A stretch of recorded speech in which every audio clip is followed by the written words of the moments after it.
Welcome to the Gruber Morning Show. This is the Tesla Roadster version of our podcast. I'm Pete Gruber. I'm Mark Schaffner. Good morning. Welcome, everybody. One of the first items we have for you today is the Roadster that was on Bring a Trailer last week, sold 8/21.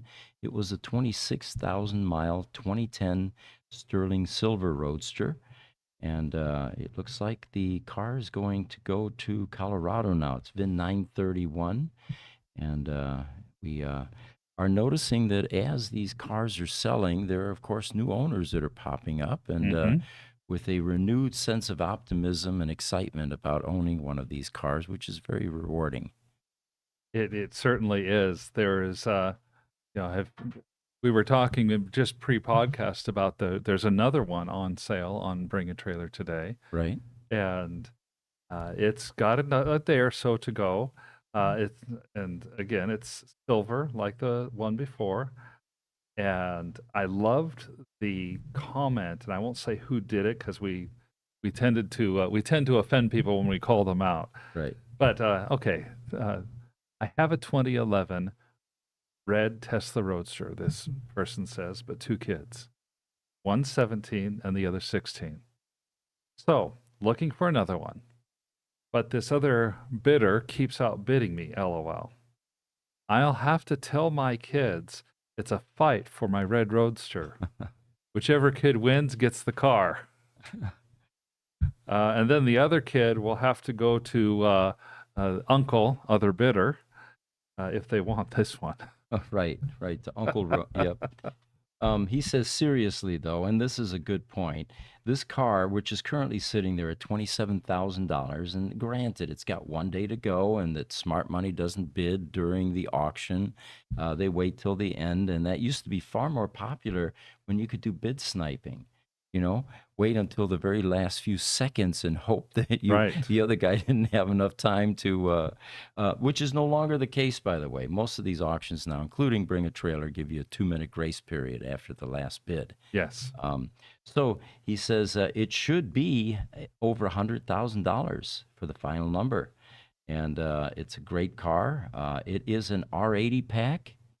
So it's got the large replacement battery pack. But the best part about this is it is a 2023 R80 battery pack, or 2024. It was put in February of this year. So it's brand new. Somebody just put $45,000 in this battery pack. Remember, it's $40,000 from Tesla plus tax. And I don't know any place in the country where, tax is not applied. So usually about $5,000 on $40,000 is a fair, uplift. Yeah.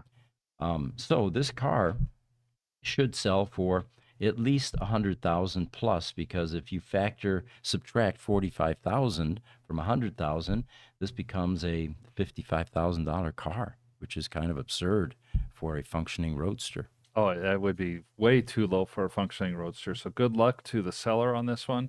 I certainly hope that this can buck the trend that's been going on recently, where they're selling far below $100,000. Yeah, we're all hoping that, of course. And until this oversupply begins to alleviate, we're going to see some of these types of low prices. We'll have a few more things about cars for sale here in a bit. But in the meantime, one of the comments that was asked on, again, this auction site, Bring a Trailer, last week was, the tachometer in 1.5 Roadsters, what is that all about? Why does it have a tachometer if you don't have a transmission and you're not shifting gears? That totally makes sense. You'd think, okay, I have a tach. Well, but the only reason that you have a tachometer is to see how quickly your engine is revving, so you don't stress out your transmission. Yeah. You want to know when the best and most efficient place is to shift. Why does a Roadster have a tachometer? It has an electric motor, not an engine. So the answer I gave was the tachometer in the 1.5 Roadsters is a leftover of the original 2-speed transmission, which was scrubbed as they were burning up clutch plates due to the enormous torque of a 3-phase AC induction motor. And there were, I don't think any 2-speed Roadsters escaped. They were all modified to a 1-speed, which is one of the reasons that the Roadster's top speed is so anemic compared to other supercars.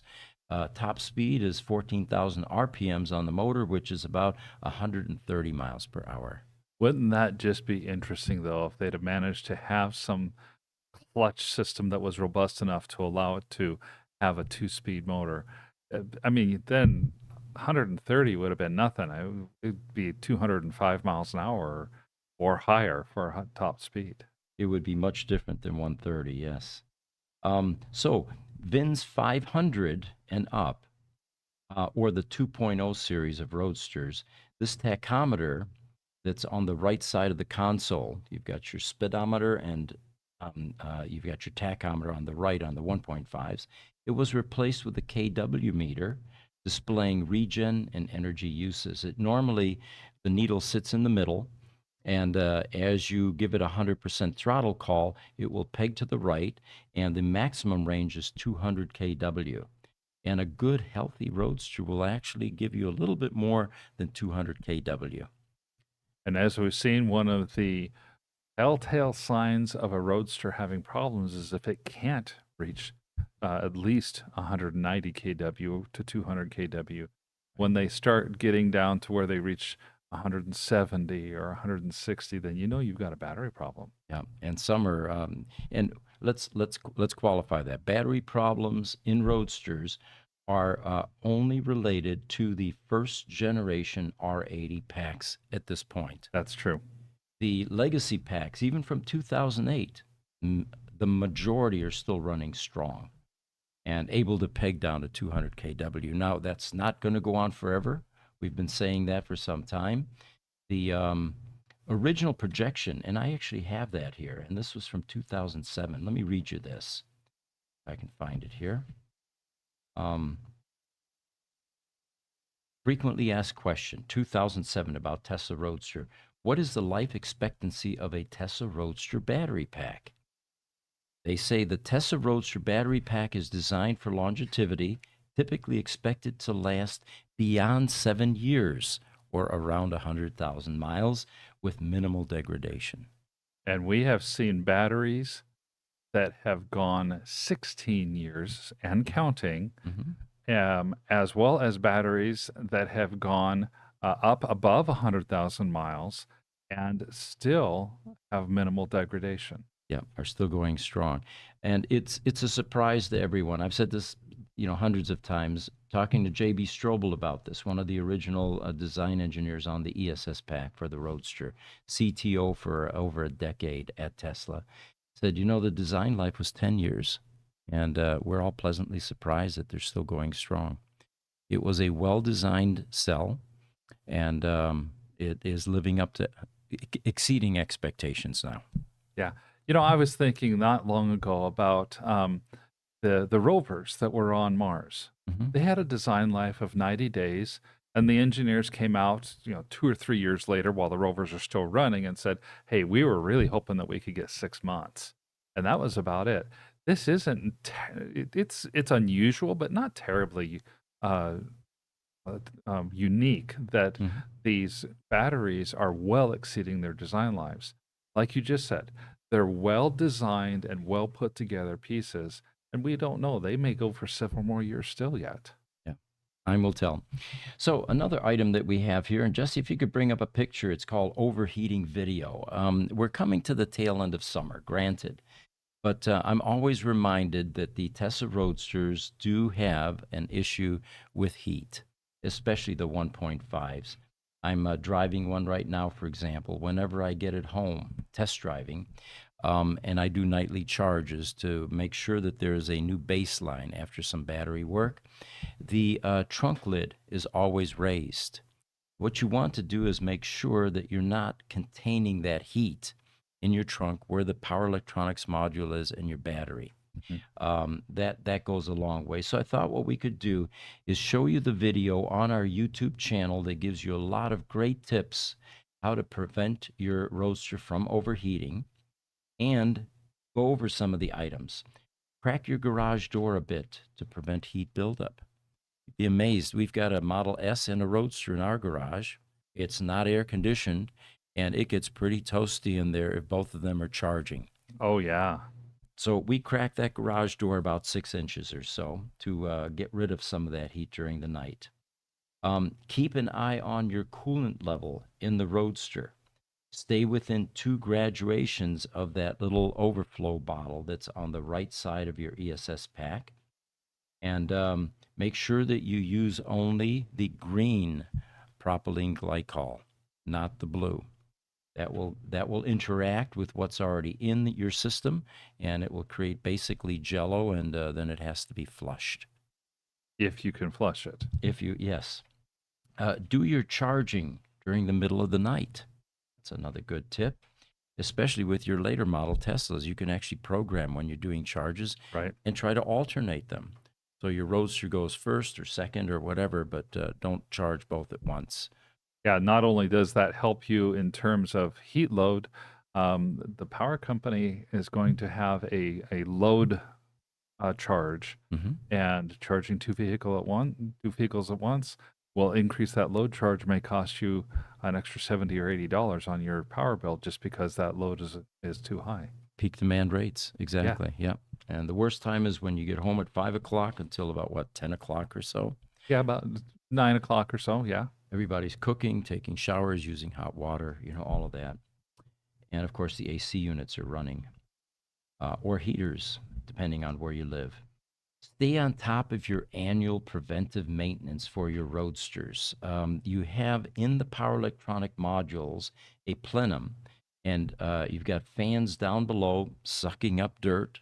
They're placed fairly low, that are depositing dust, debris, leaves, twigs into the heat sinks on your power electronic module. And those are the heat sinks that cool the power transistors. So make sure that you get your annuals. That's one of the things that gets cleaned, with a host of other things that get done for your Roadster to improve your thermal management. Get yourself, and here's a picture, Jesse, the Lasco fan picture. These things are inexpensive, Amazon, Target, wherever. We found that a number of owners using this type of fan that blows down between the ESS pack and the PEM, creating some airflow, helps enormously. I have Tesla Roadster VIN number 5 at home. It is definitely a 1.5. It has overheating problems. In fact, sometimes it doesn't even like to charge because the ambient temperature in the garage was high enough to where the ESS pack temps are too high to charge. Okay. This type of a fan will actually cool your pack sufficiently to where you won't run into that heating problem with your pack and not be able to charge. And again, use propylene glycol only, green. The propylene glycol antifreeze is getting harder to get. We're still able to get it. If you need it, you get in a pinch, you can't find it, we can sell you some. But yeah, it's propylene glycol that you want. And then make sure that your PEM cooling fans are replaced every 8 years. These are DC brush motor fans. The brushes wear out. As the brushes wear out, the commutator gets grooved. Your cubic feet per minute begins to decline, the amount of air you're moving through, in other words, to cool. And you have bearings in those fans, and everybody that's familiar with bearings realizes they eventually go bad. They gum up, they provide drag. They're no longer doing what they're supposed to do, which is prevent a frictionless surface for your shafts, for your motor shafts. Those PEM cooling fans, or any DC brush motor fan or pump, are not lifetime products. They need to be replaced every 7 to 8 years. So make sure that you get that replaced, and your PEM, if you have a 1.5, your ESS pack cooling pump as well, because that is also a DC brush motor fan. In the 2.0s, you've got impeller-type magnetic pumps, which are not as prone to failure. I have noticed, it seems like it's been more this summer than past. My wife and I drive an electric Volvo. I drive a Model S. The heat load that those cars release into our garage is a lot more significant as that car is cooling itself down after being driven than a gasoline ICE engine car. Right. Yep. I used to park a Chevy C1500 in my garage. Um, and after driving it on a hot day, it produced a lot less heat than my electric cars do. Yeah. It reminds me of driving my 69 Roadrunner with a big block V8 with headers. And in summertime, you pull that car in the garage, and it would be nice and toasty in there, Yeah, until yeah. it cooled down. All right. We have some more pictures here, Jesse. If you can bring up the first picture, which is called Rodent Damage. We have a customer, and he sent us this picture, and he says, "Have you ever seen this occur to Roadster seatbelts? This is on the passenger side, which maybe gets used once a year, so it's hard to imagine that something a human accidentally did or from wear and tear." Well, as you know, seatbelts are extraordinarily tough fibers. They're kind of like Hmm. Kevlar, and it's difficult to get any kind of wear and tear on a seatbelt, no matter how often you use it. Right. So what we did was we commented on this, and if you can bring up one more picture, Jesse, here, actually a couple, Chinese Roadster VIN 1120. We have seen this before, and we've seen it on another non-Chinese Roadster as well. This is rodent damage. And you might ask, well, why would the rodent spend time chewing into something that's this durable and tough? Well, they have lots of time on their hands, is my only guess. Yeah. And they're highly motivated to make a nest for their offspring. And that's typically what they're trying to do here. There's a next picture which has a better shot. It's the -2 shot. Jesse, all same thing. But you can see that this is the same type of damage. And of course, in those Chinese Roadsters, there's no wear and tear because no one ever drove these other than the testing when they first released them to the customer. Right. But this is not uncommon. So what we suggested was check your storage area. We've seen this from rodents deciding that the parts in your car are nesting material. Worse yet is when they get into the running boards and under the dash areas and start eating the soy-based insulation on wiring harnesses.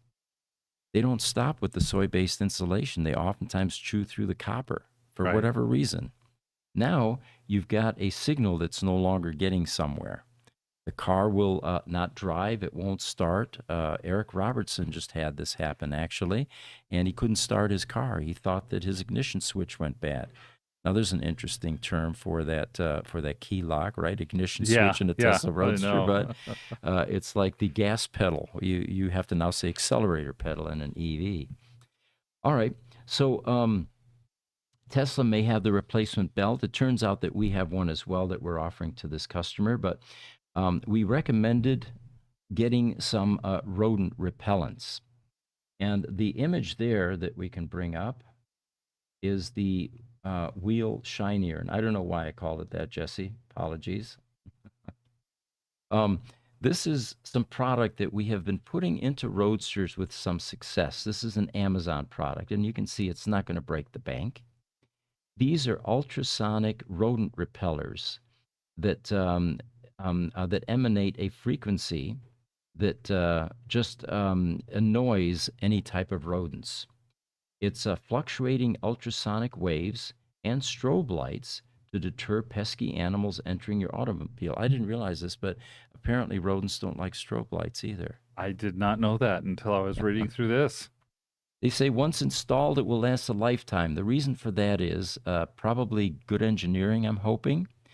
But if you notice those leads coming off of there, that connects to the 12 volts in your Roadster. Okay. And we did some preliminary analysis to see if this in any way affected the little 12-volt battery or the APS in the car. These are such low current devices. It's comparable to your BMS system drawing current off of the 12-volt system. So yes, these things could last forever without ever needing to change a battery. So there's some other things here that they say that they do. The 12-volt model turns off when it senses movement and has a safety shutoff switch so it doesn't kill your battery if you're in an ICE vehicle, for example. In this case, it doesn't matter. They are easy to install with zip ties, long enough to place in devices suitable in suitable spots. We recommend putting these underneath your where you put your legs, basically, in your compartments. And since you have 4 of them, you could even put one in the trunk, I suppose, or in the front area. They say that rodents are scared off by fluctuating ultrasonic waves and flashing bright lights. So that's our recommendation after he changes his seatbelt, is get some rodent control devices. And if you think $50 is too much, just buy yourself a inexpensive barn cat and don't feed it. It will take care of your rodents for you. That's right. Yeah, I was a little surprised to hear that the rodents did not like strobe lights, and of course left me with the mental image of this car that's in the middle of the night, parked in a garage, and suddenly these strobe lights start going off. Right. And I'm thinking, oh my gosh. Yeah. Right. So we've got Roadster 313 that one of the Roadster owners just sold a few weeks ago. And the new owner is really excited about being able to drive a Tesla Roadster now. He's bringing 313 to Northern Virginia. And as usual, they look forward to meeting others in the group and join the community. So hats off to John Smith, who now owns VIN 313. And there's a picture of him with that brilliant yellow VIN 313 Roadster. Welcome to the community, John. All right. So the headline that we have, we are not ones to shy away from engineering challenges. As you know, we've got an engineering lab at Gruber Motor Company. We're quite actively working on electronics, improving electronics, making major headway, finding engineering issues, and repairing and keeping these cars alive. We also are not hesitant to solicit the assistance of experts in the field. You know, Marco Nolte, for example, in Germany, Yes. top notch. In this particular case, we reached out to Henry Sharp, the inventor of the Can Junior and Can Senior. You've got the Can Junior there. The Can Junior is a J1772 to Type 1 Roadster connector, as it's called now. Hold it like this, and converts it to a NACS socket. So our goal with this NACS conversion project was, why use adapters and try to figure out where to get charging when we can put a NACS socket into a Tesla Roadster? Well, here's what ended up happening. The technical details in doing this conversion initially looked like it was quite doable and not very complicated. Yep. But the complexity, as with most technical issues that you embark upon, sometimes changes and becomes a bit more daunting, which is what happened here. The first thing is that the Roadster will now need to have to receive a UHF signal to turn off the current and to unlock a latch. In the and I have that here somewhere. If you can get me that yellow charge cable there, Mark. Yes. Sorry about that. I should have brought it up here. There we go. So what we have here is the MC120, what's also called the yellow charge cable, which has a tendency to fail. And by the way, what fails on those is this guy right here, the GFI plug. We have replaced these with a different cord, a 10-gauge cord instead of 12-gauge, which is good for 30 amps instead of 20, and a molded plug. On the other side of the yellow charge cable, or the MC120, is the level, or the Type 1, the original Roadster charge plug that plugs into that proprietary connector. And by the way, this could have become the standard for EV charging, but it did not. Sorry, can you maybe move your mic a little bit? Hold that right in the center so Instagram can see it, because you're holding it off to the side, like right by where your mic is. Right here. Okay. Good deal. All right. So luckily, this did not become the EV charging standard. This is a bulky plug, It is definitely not as elegant as the NACS plug, which is much smaller than this. And this, instead of having a UHF signal that communicates with the charging system and the car, this has a slider switch, which goes up and down, and you have to turn it a certain way here. There's also a locking mechanism here, which is all manual. So it turns out that in order to create a NACS conversion for the Tesla Roadster, we're going to have to deal with the UHF signal, which means we have to have a receiver now that receives the signal and then turns off the pilot signal to let the car know that there is a charge plug inserted. Mm-hmm. The second thing that we ran across was there are temperature sensors in the NACS plug and the NACS socket. And both of those communicate with either the car or the charging system. So now the amount of engineering and modification required was no longer just a pigtail with a different socket that goes into the PEM. It's going to require additional electronics in the PEM or somewhere in the car. It's going to require a latching system, which is not also part of the car at this point. So by the time we got done, we had about 90 customers that were interested in this conversion, which also, now that the costs began to increase with the additional engineering that was required, makes it questionable as to whether there's any return on investment on this. Sure.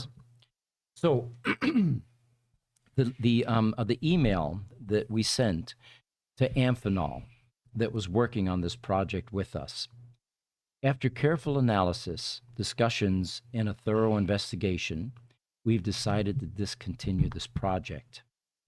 I would like to express my gratitude to everyone at Amphenol, especially Henry Sharp, the pioneering engineer behind the Roadster aftermarket charge products, these guys here.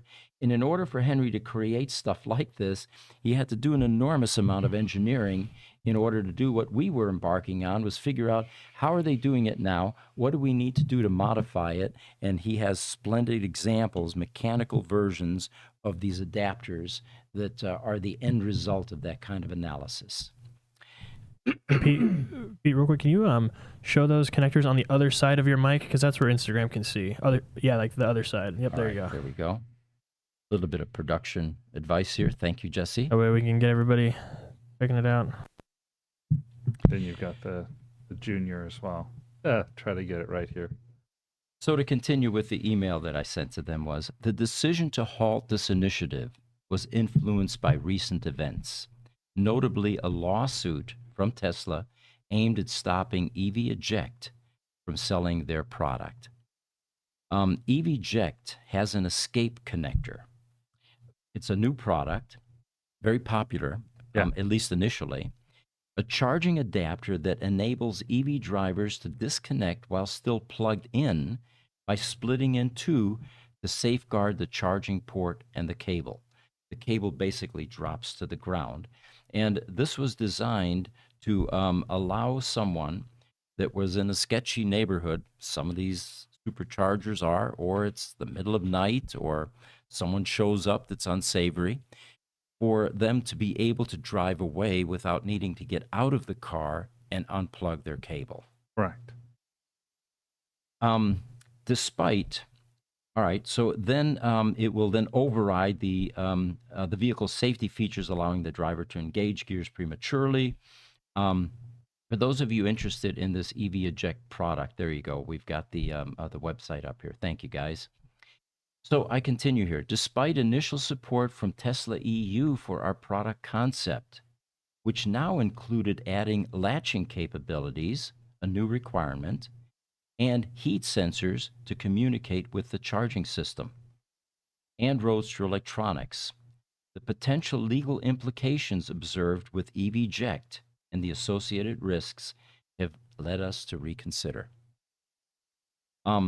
Additionally, the spiraling costs and questionable return on investment, considering the limited number of Roadsters remaining, have made the project untenable. Again, the support from Amphenol has been exceptional. Our decision to pull back is in no way a reflection of any dissatisfaction with their team's dedication and effort in helping us bring this to fruition. By the way, this is another one of those early vendors that has an affinity for the Tesla Roadster since they were involved initially, some sense of ownership for its success Yeah. and continued success. So we sense that immediately. So at this point in time, it is not that Tesla is threatening to sue us. It's just that Tesla is very much interested in the safety of products like this. And in order to accommodate those safety requirements, we have to deal with not only heat sensors communicating with the Roadster, heat sensors communicating with the charging system, and then, of course, all the engineering designed to create a latching system. So in the meantime, we are stuck with the Type 1 Roadster charging plug, which, by the way, we also explored having recreated. And this is another reason that we began to back away from a project like this. In order to recreate this, the original molds and designs are no longer available. It would have been in the quantities that we were going to buy them, 25 to 100, which is a lot. We don't get a lot of requests for these being defective. Almost $2,600 for this plug. That exceeds even the original cost of the yellow charge cable. So in the meantime, we're going to continue to repair the MC120 yellow charge cables. We're going to retrofit those. We're going to give you a better product, a longer cord. It's 25 feet now versus the original 12 feet that was on the cable. A thicker gauge wire and a plug that's not going to fail on you while you're on vacation and stop charging your Roadster only to return from vacation with a brick Roadster. And this plug, by the way, I'm not joking about what I just said.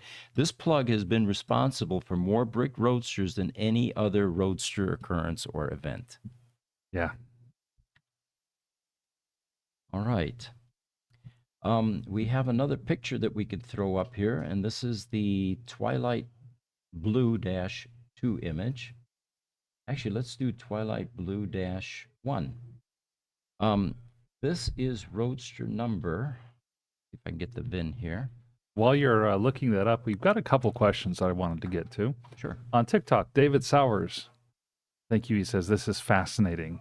Thank you, David. On Instagram, Cornelio Bertok Benita, congratulations on your activity. So thank you. And then we have a good question on Instagram from Sanusi Zakaria1. I have a question about regen braking.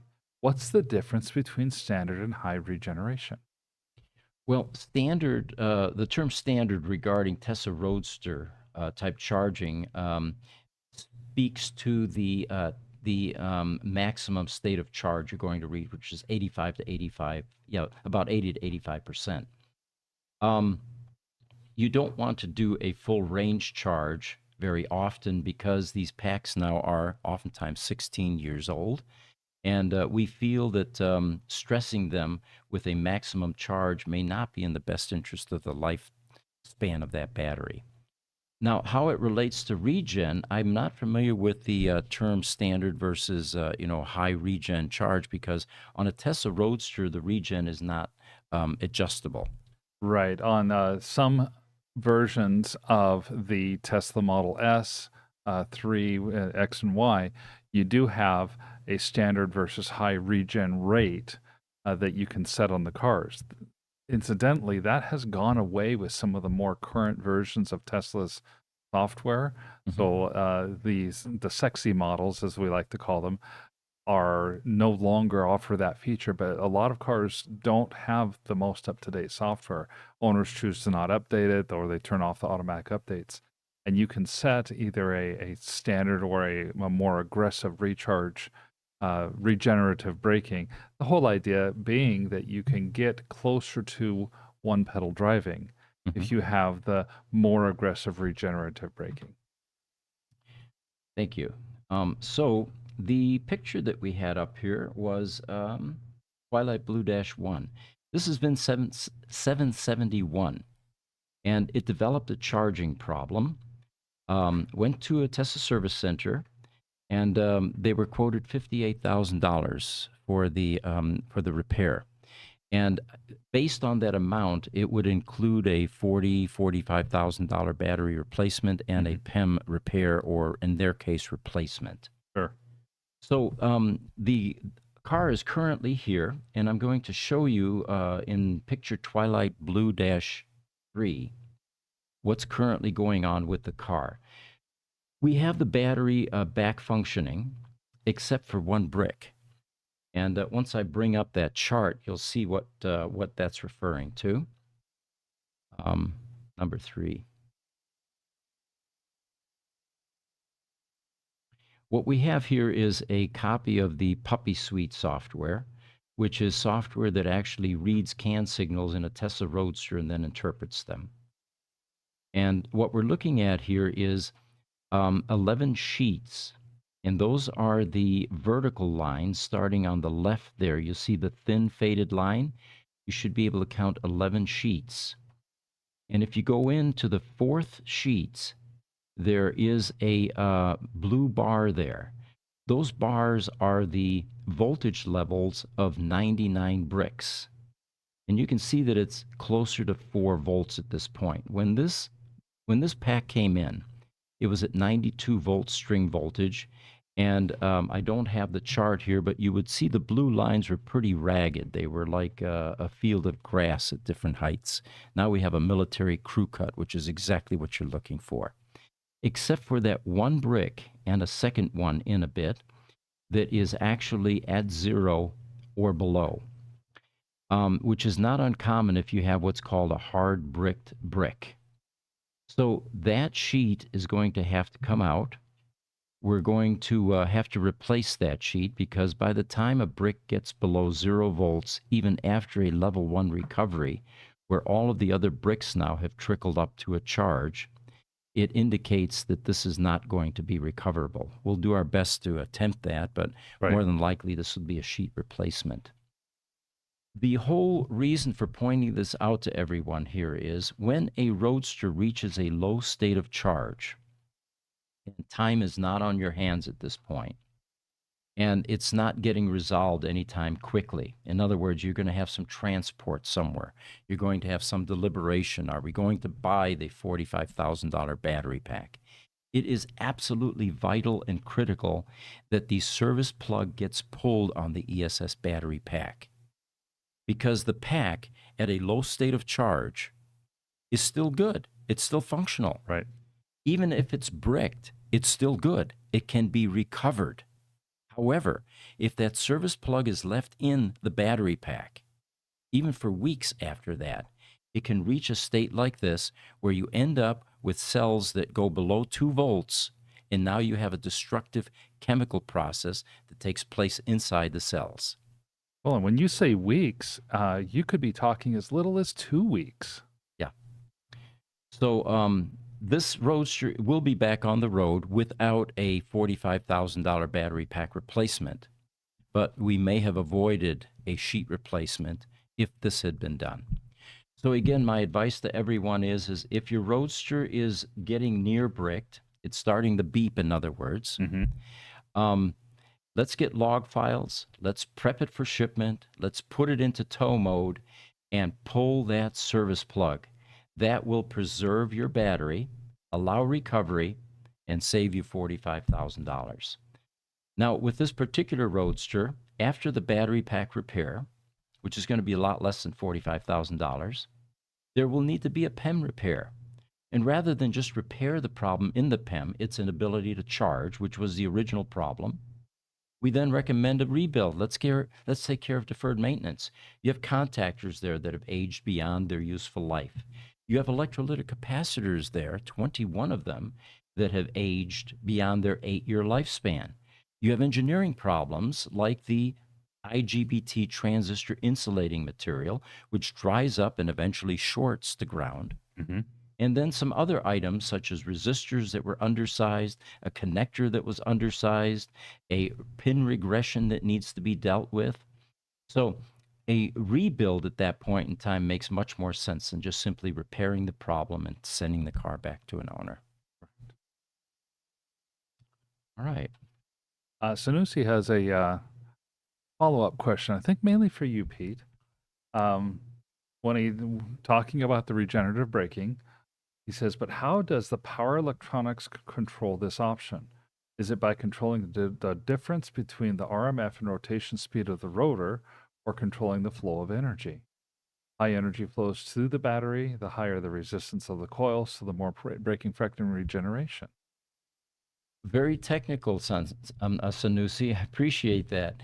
Well, one of the characteristics of a DC motor or a three-phase AC induction motor is when you reverse the process, instead of powering them, but you powering them with electronics, with electricity, powering them mechanically, they generate energy. Mm-hmm. And that's what regen braking is all about. One of the reasons that Tesla moved to a three-phase AC induction motor instead of a DC motor like you would expect in a golf cart. You've got DC batteries. Why convert that to AC? It seems inefficient, Right. right? Well, the reason being is a three-phase AC induction motor is more efficient than a DC motor.